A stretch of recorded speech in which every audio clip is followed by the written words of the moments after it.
আমার বাসায় যখন কোনো মেহমান আসে আমি মেহমানের পছন্দের রান্নাগুলো করার চেষ্টা করি।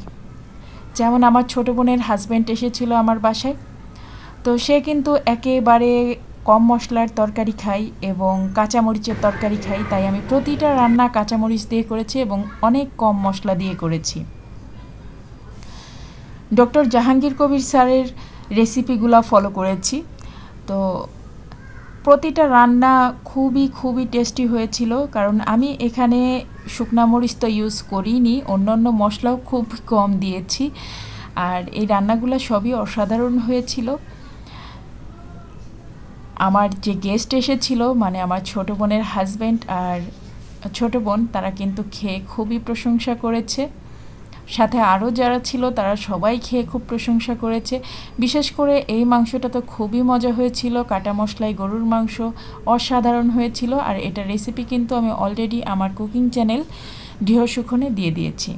আর এই যে আরেকটা গরুর মাংসের রেসিপি, এটা হচ্ছে সব মশলাগুলাই আমি খুব অল্প পরিমাণে দিয়েছি, আর এখানে কোনো ধরনের শুকনা মরিচ আমি অ্যাড করিনি, কারণ আমার বোনের হাজব্যান্ড শুকনা মরিচ একদম খেতে পছন্দ করে না। তো সেজন্য আমি এখানে কাঁচামরিচ দিয়েই এই গরুর মাংসটাও রান্না করেছি। আমি সবসময় আমার বাসায় যে মেহমানটা আসে, সে মেহমানটা কি খেতে পছন্দ করে এবং কোন টাইপের রান্না খেতে পছন্দ করে সে ধরনের রান্নাগুলোই করে থাকি। এই ধরনের তরকারিগুলো আমার নিজেরও ভালো লাগে, কম মশলায় আর হচ্ছে কাঁচামরিচের, আমার নিজেরও কিন্তু অনেক ভালো লাগে, আর আমার জামাইও পছন্দ করে। প্রতিটা রান্নায় তেল খুবই কম দিয়েছি, একেবারে ডক্টর জাহাঙ্গীর কবির স্যারের রেসিপি ফলো করেছি। এই যে লাউ চিংড়ি যেটা দেখছেন, এটা কিন্তু অসাধারণ খেতে হয়েছিল। আমার প্রতিটা রান্নায় আমি তেল সবসময় কম ব্যবহার করি, আর বিশেষ করে মাংস রান্না করতে গেলে আমি তেল খুবই কম দিই।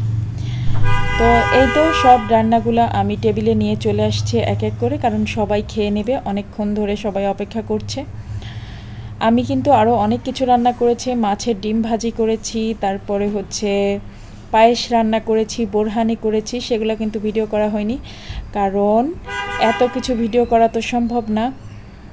লাউ চিংড়িটা খেতে এত মজা হয়েছিল, আর মাছের ডিম ভাজিটা তো অসাধারণ হয়েছিল। মাছের ডিম ভাজি কিন্তু আমি একটু ডিফারেন্টভাবে করি, যার কারণে খেতে অসাধারণ হয়। একবার যে আমার হাতের মাছের ডিম ভাজি খাই, সে সারা জীবনে ভুলতে পারে না। আমার বোনের জামাই কিন্তু খুবই প্রশংসা করেছে, আর প্রতিটা রান্নাই কিন্তু আমার বোনের হাজব্যান্ড খুবই পছন্দ করেছে এবং তৃপ্তি সহকারে খেয়েছে। আলহামদুলিল্লাহ, মেহমান বাসায় আসলে মেহমানের পছন্দের রান্নাগুলাই করা উচিত। সবাই ভালো থাকবেন, আল্লাহ হাফেজ।